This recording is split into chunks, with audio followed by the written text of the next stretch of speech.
Comment se filmer seul au smartphone?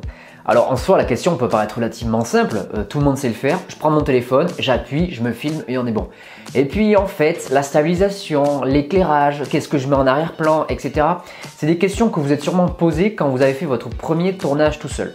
Dans cette vidéo, je vais vous partager 9 astuces pour que vous arriviez à faire un tournage seul avec un smartphone et surtout que vous puissiez prendre du plaisir à le faire régulièrement, à faire des vidéos sur le long terme et que ce soit plus une contrainte. Et vous allez voir que le mot d'ordre dans cette vidéo, c'est le faire simple. Parce que c'est ça qui va tout changer. La simplicité est obligatoire quand on se filme seul. Et on voit ça tout de suite dans cette vidéo. La première chose, ça va être au niveau du matériel. Faire simple au niveau du matériel. Puisque moins vous avez de matériel, moins vous avez de contraintes techniques, de contraintes mentales, vous avez un trépied à mettre en place, votre smartphone, et puis vous n'avez pas forcément de contraintes avec 2-3 lumières, des micros partout, etc. Donc au niveau du matériel, je vous recommanderais d'être extrêmement minimaliste, donc de commencer avec un trépied et un smartphone. D'ailleurs, si vous souhaitez en savoir plus, j'ai fait une vidéo pour savoir quel est le meilleur smartphone pour faire des vidéos. Pourquoi tourner au smartphone? Parce que c'est une caméra que vous avez déjà, donc en termes de coût, c'est intéressant puisque ça ne vous coûte rien, vous l'avez déjà acheté. Ensuite, techniquement, vous allez simplement appuyer sur un seul bouton sur votre smartphone pour filmer en mode automatique, alors que quand vous avez un boîtier, vous devez penser au réglage du boîtier, à quel objectif je vais mettre, est-ce qu'il faut que je charge mes batteries, etc. etc. Le smartphone, c'est la simplicité et surtout, c'est aussi la qualité parce qu'en 2023, aujourd'hui et puis les années à venir, les smartphones évoluent de plus en plus et on peut faire des vidéos de qualité avec un smartphone. D'ailleurs, la vidéo que vous regardez est filmée avec un iPhone SE 2020, donc on n'est pas du tout sur le meilleur smartphone actuellement sur le marché. La deuxième astuce pour arriver à vous filmer seul dans des conditions de qualité, ça va être tout simplement d'anticiper. Quand vous êtes seul, quand vous menez un projet seul, quel qu'il soit, souvent la charge temporelle, mentale, elle est plus grande. Donc avant votre tournage, anticipez tout.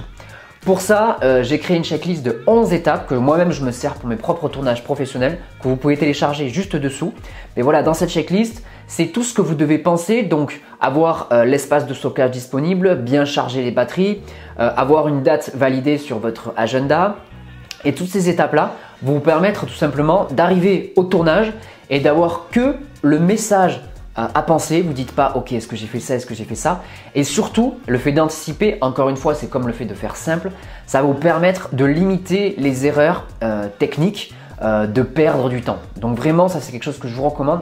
Et vous avez en commentaire la checklist avec toutes les étapes que vous devez suivre pour être sûr et certain que votre tournage il va bien se passer.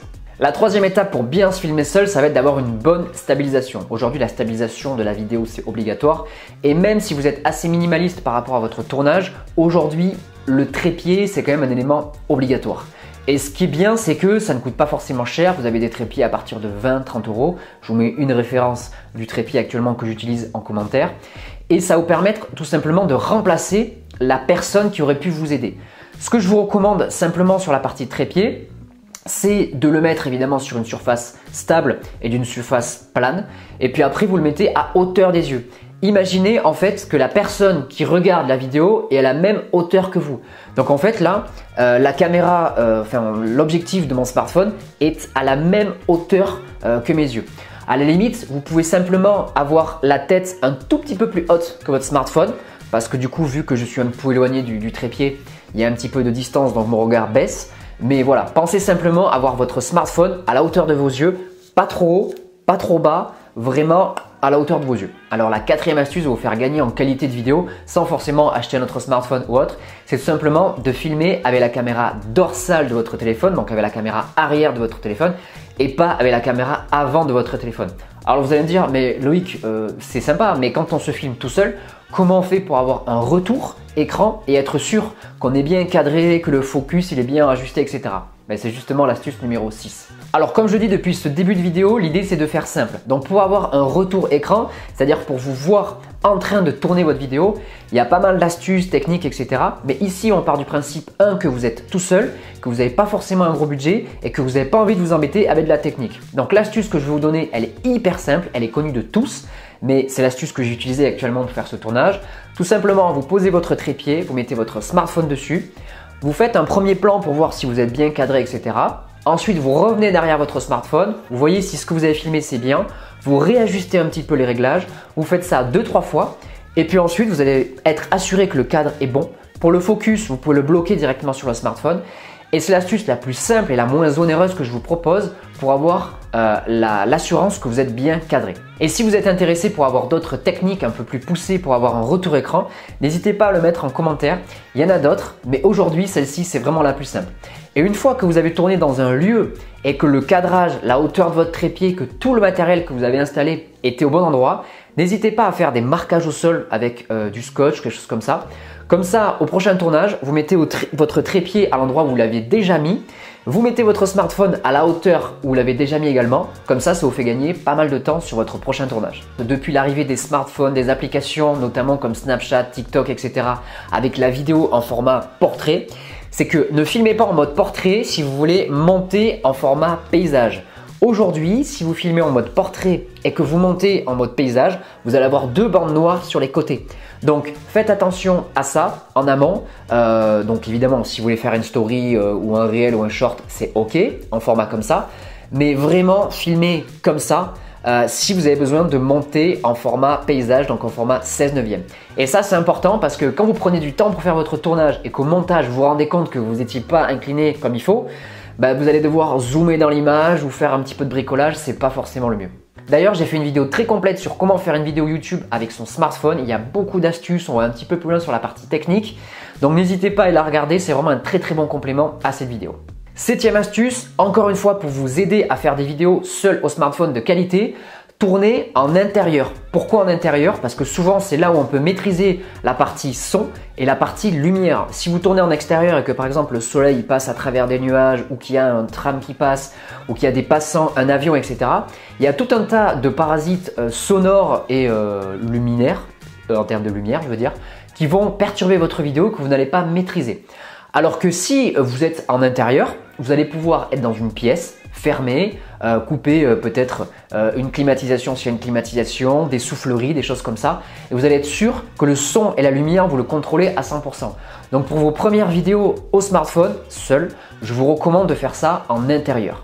8e astuce, d'ailleurs elle est à la fin alors que c'est quelque chose de super important, c'est le son. Le son dans votre vidéo c'est hyper important, vous l'avez déjà entendu, je l'ai déjà dit plein de fois sur cette chaîne. C'est plus facile de regarder une vidéo avec un bon son et une moins bonne qualité d'image que l'inverse. Donc dès vos premières vidéos, même si je vous recommande d'être minimaliste sur la partie matériel, investissez rapidement sur la partie micro. Alors vous pouvez démarrer, encore une fois si vous êtes dans des conditions optimales près de votre smartphone et en intérieur, directement avec le micro intégré de votre smartphone, c'est possible, vous allez avoir un son qui n'est pas du tout médiocre, mais si encore une fois vous êtes dans des bonnes conditions de tournage et près de votre caméra, pour des vidéos, pour les réseaux sociaux, c'est ok pour démarrer, 1, 2, 3 vidéos, et à la limite si vous voulez faire 1, 2 ou 3 vidéos avec le micro intégré de votre smartphone, qu'attendre 6 mois d'avoir un super micro et d'avoir rien publié. Mais dès que possible, je vous recommande d'investir dans un micro cravate. J'ai fait une vidéo détaillée sur le micro Boya qui est vraiment très bien en termes de qualité, en termes de prix.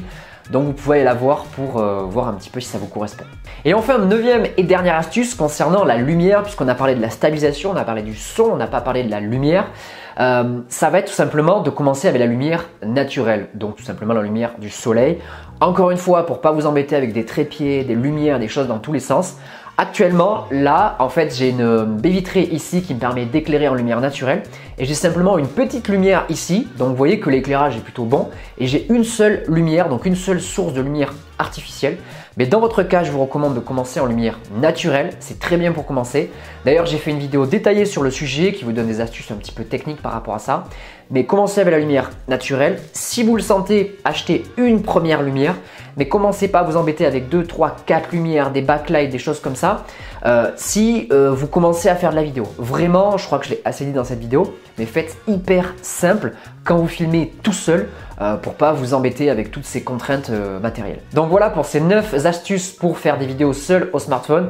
S'il y a des choses que j'ai oubliées ou que j'ai pas assez développées, vraiment n'hésitez pas à le mettre en commentaire. Je ferai des vidéos sur le sujet. Si vous avez appris quelque chose dans cette vidéo, n'hésitez pas à laisser un pouce bleu. C'est un tout petit geste pour vous, mais moi ça m'aide énormément pour développer la chaîne. Sur ce, je vous dis à très vite pour de nouvelles vidéos au smartphone bien sûr.